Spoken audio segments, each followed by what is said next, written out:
আমি ওকে খাওয়াচ্ছিলাম, তো ওর পছন্দ হচ্ছে না, ও সেটা নিজেই খাবে। ও চামচটা আমার হাত থেকে কেড়ে নিয়েছে, ও নিজে খাবে খাবার।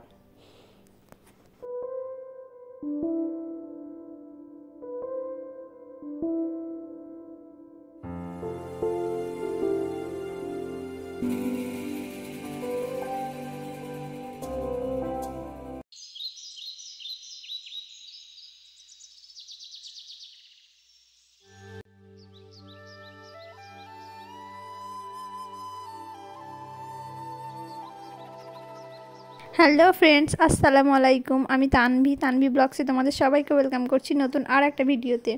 আমি উঠেছি 9টার সময়। তো 9টার সময় উঠে টুকটাক কিছু কাজ সেরেছি। কাজ সারার পরে নিজের জন্য 1 কাপ চা করে নিয়েছি। এখন তো রোজার দিন, ও যেহেতু রোজা রেখেছে, তো আমি একাই চা খাবো, তার জন্য চা করে নিয়েছি 1 কাপ, আর খেয়েও নিয়েছি 2টো বিস্কুট দিয়ে। আর চা খেয়ে আগের দিন রাত্রে এই তো কাঁচের কন্টেনারগুলো সব ধুয়ে রেখে দিয়েছিলাম, কিছু নতুন ছিল তো সেগুলো বার করেছি, সেগুলো ধুয়ে রেখে দিয়েছিলাম। রায়ানের পাপা এনেছিল রায়ানের জন্য ড্রাই ফ্রুটস, কারণ রায়ান যেহেতু সলিড শুরু করেছে, তাই আমি ওর পাপাকে বলেছিলাম যে আমার কিছু ড্রাই ফ্রুটসের দরকার, হোমমেড সেরেলাক করব। তো তার জন্য ওগুলো এনেছে, আর ওগুলো আমি সকালে ঘুম থেকে উঠে আগে ওগুলোই ঢেলে নিলাম, কারণ বাবু এখন ঘুম থেকে উঠেনি। যতটা পারি টুকটাক এই কাজগুলো সেরে রাখি, কারণ ও উঠে পড়লে আর করতে পারবো না, তাই এগুলো করে নিয়েছিলাম আগেই। এখানে আমার সব ভরা কমপ্লিট হয়ে গেছে, আর বাবু উঠে পড়েছে। বাবু অনেকক্ষণই উঠেছিল, ওর পাপার সঙ্গে বিছানায় শুয়ে শুয়ে খেলা করছিল। উঠে বসু বসু হয়ে গেছে। এদিকে এদিকে এদিকে তাকাও, কই হাতটা ছাড়াও দেখি, একটু বস। বাবু এখানে ঘুম থেকে উঠে গেছে, আর আমি দিয়েছিলাম ওর নাকে ড্রপ, তো ও বুঝতে পেরে গেছে যে এখন ওর নাকে আমি ড্রপ দেবো, তার জন্য কেমন ছটফট করছে দেখুন। এমনকি ওষুধ খাওয়ানোর সময় ও বুঝতে পেরে যায়, আমার হাতে ড্রপার দেখলে যে ওকে ওষুধটা খাওয়ানো হবে, তখনই ওর কান্না শুরু হয়ে যায়, আর মুখ বন্ধ করে দেয় একদম পুরো। বাবুকে নাকে ড্রপ দিয়ে রেডি করে তারপরে ওকে একটু পাঠিয়েছিলাম বাইরে, আর আমি এখানে সেই ফাঁকে রান্নাটা করে নিচ্ছিলাম, কারণ ও এলে তো ওকে নিয়ে বসে থাকতে হবে, আর রান্না করা হবে না।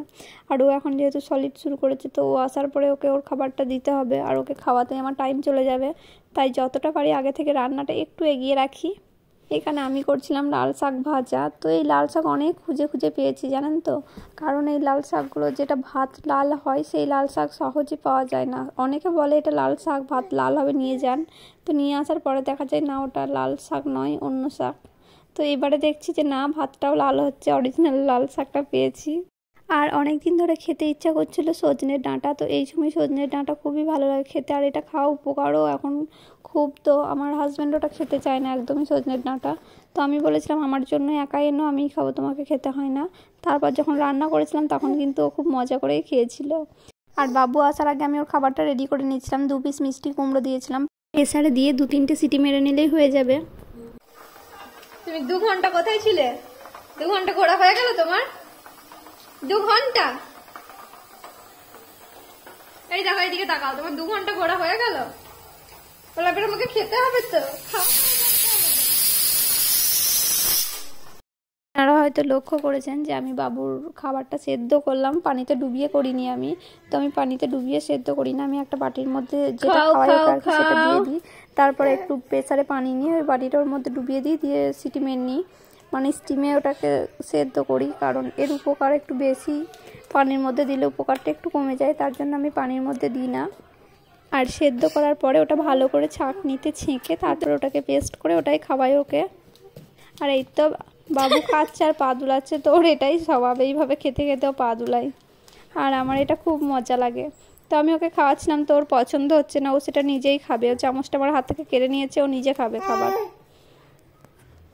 একটু বড় হোক তারপরে তো নিজে খাওয়া শিখবে। আমি যতবার চামচটা ওর কাছ থেকে নিয়ে নিচ্ছিলাম, কিন্তু না, ও পছন্দ নয় চামচটা নিয়ে নিল, তার জন্য শেষে ওকে চামচটা দিয়েছিলাম, আর আমি ওকে হাতে করেই খাওয়াচ্ছিলাম। আর কিন্তু এখন কি জানেন তো, ও চামচের থেকে আমার আঙুলে করে খাবারটা দিলে ও বেশি কমফোর্টেবল ফিল করে। আর এখন যেহেতু সলিড শুরু করেছে প্রথম, তো এখন হাতে করে দিয়ে একটু একটু করে খাওয়ানোই ঠিক আছে। আর এই তো ওর পাপাই ব্রাশটা এনেছে ওর ব্রাশ করার জন্য, মানে জিভটা পরিষ্কার করার জন্য, মাড়িগুলো পরিষ্কার করার জন্য। খুব সফট, কোয়ালিটিও খুব ভালো। আমি প্রথমে ভাবছিলাম যে কিনবো, কেমন হবে, খড়খড়ে হবে কিনা, কিন্তু কেনার পরে দেখছি না, খুবই সফট। আর এটা মুখে দিলে ও কামড় দিচ্ছে, ওর খুব মজা লাগছে, ভালো লাগছে, কান্নাকাটি একদমই করছে না। তো এটা করে বেশ সুন্দর মুখ পরিষ্কার করা হচ্ছে। আর এটা রাখার জন্য একটা কি সুন্দর ছোট্ট বক্স দিয়েছে। আর আমি এসেছিলাম ছাদে কাপড় মেলতে, তো ছাদে কাপড়গুলো মেলছিলাম। আর নিচে কিছু ওর আগের দিনের কাপড় মেলা ছিল, ওগুলো তুলে নিয়ে গিয়েছিলাম ছাদে। এখন থেকে এত প্রচণ্ড রোদের তাপ না, এখন আসা যাচ্ছে না একদম দুপুরে। ভিডিওটা দেখতে দেখতে যারা এই পর্যন্ত চলে এসেছেন, তো তাদের কাছে রিকোয়েস্ট করবো, আমার ভিডিও যদি একটু হলেও ভালো লেগে যায় তো একটা লাইক করে দেবেন। আর চাইলে আমার চ্যানেলটা সাবস্ক্রাইব করে আমার পাশেই থেকে যেতে পারেন এরকম নতুন নতুন আরও অনেক ভিডিও দেখার জন্য। এই কাপড়গুলো মেলা হয়েছিল সকালে, আমাদের কাজের দিদিটা ও সব এসে মেলে দিয়ে গেছে আর শুকিয়ে গেছে, ওই জন্য আমি সব তুলে নিয়ে চলে যাচ্ছি আর কি। বেশিক্ষণ রোদে পড়ে থাকলে রঙটা নষ্ট হয়ে যাবে।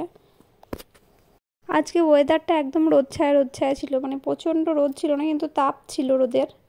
আর মাঝে মাঝে একবার করে ছায়াও হয়ে যাচ্ছিল। ওয়েদারটা দেখেই বুঝতে পারবেন সূর্যটা একদম মেঘের ভেতরে। কিছু গাছ হয় শীতের, কিছু গাছ হয় গ্রীষ্মের। কিছু ফুল শীতে ভালো লাগে, কিছু ফুল গ্রীষ্মে ভালো লাগে। তো আমার শীতে কিছু ফুল গাছ লাগানো হয়েছিল, সেগুলো শীত চলে যাওয়ার সঙ্গে সঙ্গে হয়তো গাছগুলো নেতিয়ে পড়েছে। আর এই তো গ্রীষ্মের গাছগুলো জেগে উঠছে, যেমন জবাটা গ্রীষ্মে খুব ভালো হয়। তোমার জবা গাছটাও খুব সুন্দরভাবে গজাচ্ছে, তার সঙ্গে একটা দুটো করে ফুলও দিচ্ছে। আর গাছগুলো নতুনভাবে পরিচর্যাও শুরু করেছি। রুইহেলিয়া গাছগুলো যেমন শীতে একদম ফুল দিচ্ছিল না, ওগুলো একটা দুটো করে এখন ফুল দিতে শুরু করেছে। যত গ্রীষ্মের তাপটা বাড়বে আরও ফুল দিবে হয়তো। আর এই তো তুলসীর এখানে ডালের মাথাগুলো আগে ছেঁটে ফেলছি, কারণ এগুলোতে গাছগুলো যেহেতু আমার মনে হচ্ছে একটু বুড়ো হয়ে যাচ্ছে, তার জন্য এগুলো আমি কেটে ফেলে দিলাম। আর আগের বছর বাবু ছিল পেটে, তার জন্য আমি গাছগুলো সেইভাবে পরিচর্যা করতে পারিনি। অনেক গাছ মারাও গেছে, তাও কিছু গাছ বেঁচে আছে। যে গাছগুলো আছে সেই গাছগুলো নতুনভাবে আবার যত্ন করে ভালো করে তুলছি আর কি। দুপুরে এখানে দিয়েছিলাম বাবুকে শুইয়ে, খেলনা দিয়ে ওকে শুইয়ে দিয়েছিলাম। আর আমরা করছিলাম পায়েস, চাটনি, মানে অনেক কিছু জমে গিয়েছিল অনেক দিন ধরে করব করে। তো আজকে আমরা ঠিক করলাম যে আজকে সারা দুপুর না ঘুমিয়ে কাজগুলো সেরে নেওয়া যাক। তো এখানে একটা চাটনি করব। এই চাটনিটা দারুণ টেস্ট হয়, ভাতের সঙ্গে বা রুটির সঙ্গে, পরোটার সঙ্গে, সব কিছুর সঙ্গেই খাওয়া যায়, একদম মুখ ছেড়ে যায় চাটনিটা খেলে। তো চাটনি করছিলাম আর ওইদিকে করছিল পায়েসটা। তার মধ্যে বাবু ঘুমিয়ে পড়েছে, বাবুকে ঘুম পাড়িয়ে দিলাম। আর রোজার সময় এখন দুপুরে বেশি শোয়া হয় না, ইফতার করতে হয়, তার জন্য দুপুরেই কাজগুলো সেরে নিলাম।